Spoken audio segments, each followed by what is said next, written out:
হ্যাঁ, জানো তো ব্রজেশ্বর, কুল রক্ষা অতীব পুণ্যের কাজ। আসলে তুমি আবার নতুন করে সংসার করো, এটা তোমার মা এবং আমার দুজনেরই খুব ইচ্ছে, বুঝলে। আসলে কি হয়েছে, বড় বৌমা ইহলোক ছেড়ে চলে যাওয়ার পর তোমাকে নিয়ে আমরা ঘোর চিন্তায় আছি।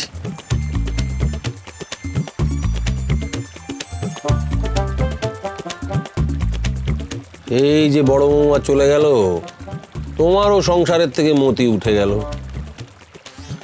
সে আর কি করা যাবে বলো ব্রজ, সে তো আর ফিরে আসবে না। তার জায়গায় বরং তুমি আরেকজনকে সংসারে নিয়ে এসো।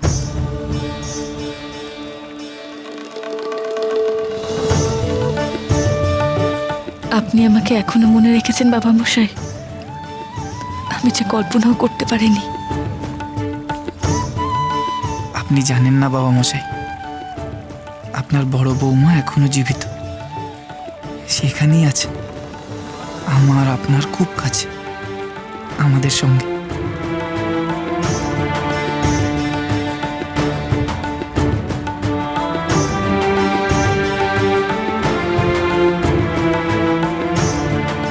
বুঝতেই তো পারছো বাবা, এমন একটা অনুরোধ যখন করেছে তখন সেটা তো ফেলা যায় না। কুলীন ব্রাহ্মণের কর্তব্যটুকু তো আমায় করতেই হবে।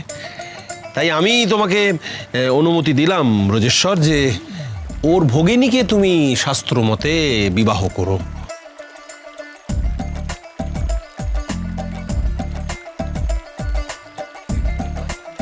ভূতনাথ যাওয়ার পালকি আর বেহারারা এসে গেছে। ও, এসে গেছে? আচ্ছা ঠিক আছে, তাহলে আমি যাই, গিয়ে বৌভাতের আয়োজন করি। তুমি এখানে বিবাহ সুসম্পন্ন করে যথাসময়ে হাজির হয়ে যাও। হ্যাঁ, এবার যাবো। শোনো, ওই যে পাওনা গন্ডা পণের ব্যাপারটা বুঝতে পারছো, আমার কোনো কথাই বলা হয়নি। কড়াই গন্ডা আদায় করে নেবে, ভুলবে না। আমি ওটাই বলছিলাম যে যাবো, যে যাওয়ার আগে একটা মনোবাঞ্ছা ছিল আমার, যার জন্য আমি জমিদারি ফিরে পেলাম, আমার নতুন জীবন লাভ হলো, সেই দেবী মায়ের দর্শন একটু জুটবে না?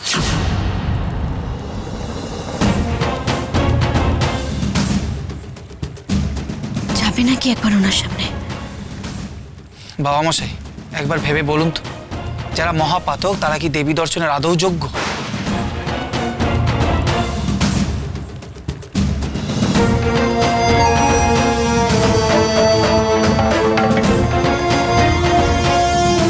না না, ঠিক আছে, থাক, বরং ওসবের কোনো দরকার নেই। তুমি বরং দর্শন করো, ঠিক আছে?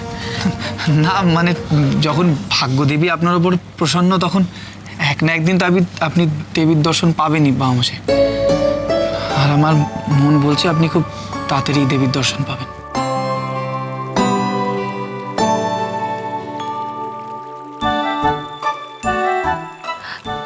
বলছিলাম জমিদার মশাই, আমরা তাহলে আসুন, আমি আপনাকে পালকিতে তুলে দিয়ে আসছি। আসুন। হ্যাঁ, আসুন আসুন।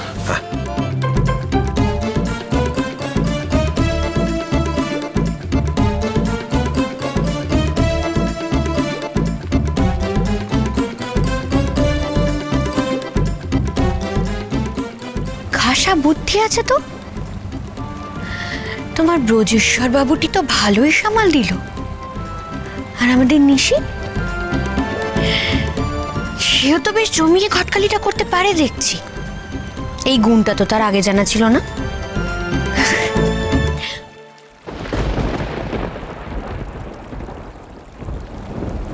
ও রানীমা, আর তো দুদিন বাদেই তুমি শ্বশুর বাড়ি যাবে গো। ও রানীমা,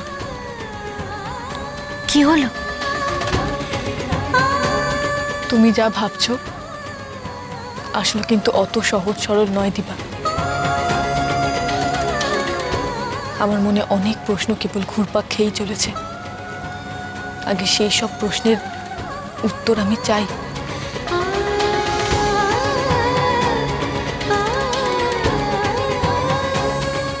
হ্যাঁ, তাহলে ব্রজ, তুমি বউ নিয়ে তাড়াতাড়ি বাড়ি চলে এসো। হ্যাঁ, ঠিক আছে, ভালো থেকো মা। হ্যাঁ, হ্যাঁ তাহলে এই পালকি ছাড়ো এবার। হ্যাঁ, চলো। এই পালকি ছাড়ো। হ্যাঁ হ্যাঁ দাঁড়াও দাঁড়াও দাঁড়াও দাঁড়াও, উঠেছেন? হ্যাঁ পালকি ছাড়ো। চলো চলো। পালকি তোলো, সামনে চলো, ভূতনাথপুর, অনেক দূর, আবার চলো ওই কানেতে পথ ভালো, জলদি চলো। ওই বাড়িতে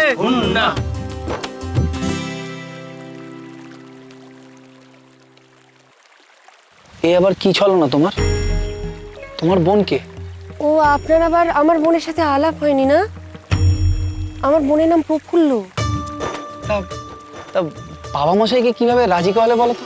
শুনুন রায়মশাই, ও নিয়ে না আপনারা চিন্তা করে কোনো কাজ নেই, হ্যাঁ? কেননা আমরা মেয়েরা চাইলে এমন এমন কাজ করতে পারি যেগুলো আপনারা ছেলেরা ভেবে উঠতে পারবেন না, বুঝলেন? তাই বুঝি, ভালো, তাহলে তো ভালো। হ্যাঁ, এটা ঠিক যে সত্যি আমার অত ভেবে কোনো কাজ নেই। আমি শুধু এটুকু জানি যে তুমি আমার অনেক অসাধ্য সাধন করে দিয়েছো। আমি তোমাকে কিভাবে ধন্যবাদ জানাবো তা বুঝেই উঠতে পারছি না।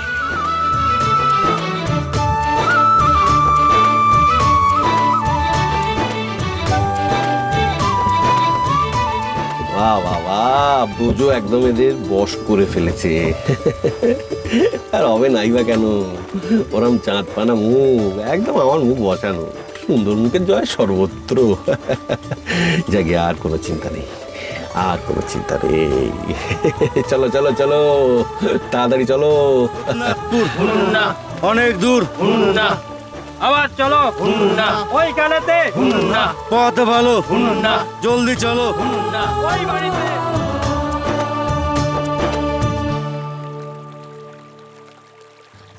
আচ্ছা, এত কিসের প্রশ্ন বলো তো তোমার মনে? তুমি কি নিয়ে এত চিন্তা করছো? চিন্তার কারণ হলো দিবা, আর চিন্তার কোনো কারণই নেই রানীমা। দেখো, সব যখন ভালোই ভালোই মিটেই গেছে, তখন এবার শুধু তুমি শান্তিতে শ্বশুরবাড়ি যাবে, বুঝলে? আর তোমার শ্বশুরবাড়ি যাওয়ার জন্য এবার আমরা পোটলাপুটলি বাঁধা শুরু করে দেব। আর শুনেছিস তো, রানীমার শ্বশুর মশাই কিন্তু বউ ভাতের জন্য বিশাল বড় করে আয়োজন করছেন বাড়ি ফিরে গিয়ে। কি হলো প্রফুল্ল? আমাদের এতদিনের স্বপ্ন সত্যি হতে চলেছে, আর তোমার মুখে এরকম ভার কেন? তুমি কি খুশি নাও এতে? কি হয়েছে বলো আমাকে প্রফুল্ল। তুমি মুখে কিছু না বললেও আমি সবটা বুঝতে পারি প্রফুল্ল। যা হয়েছে তার জন্য আমি তোমার কাছে ক্ষমা চাইছি।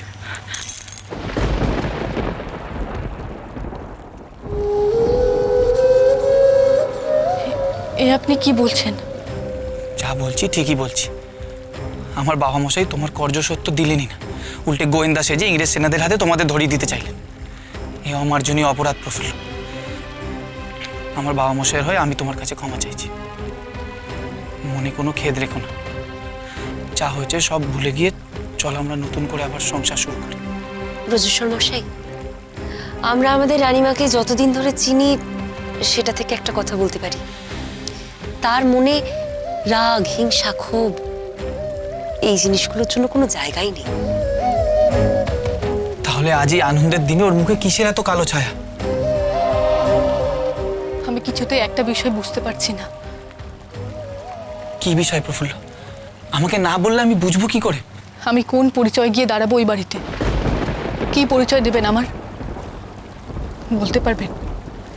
আমি দেবী চৌধুরানী। আমি কোনো মিথ্যে পরিচয় বাঁচতে পারবো না।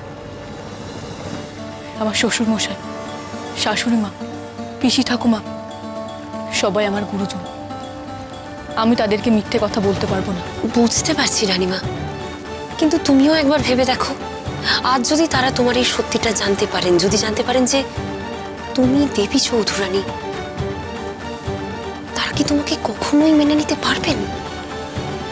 দেবী চৌধুরানী? কে তিনি? আর কোথায় বা তিনি? তিনি তো মারা গেছে। তার নাম তোমরা কেউ মুখেও এনো না। তোমরা শুধু প্রফুল্লর কথা বলো।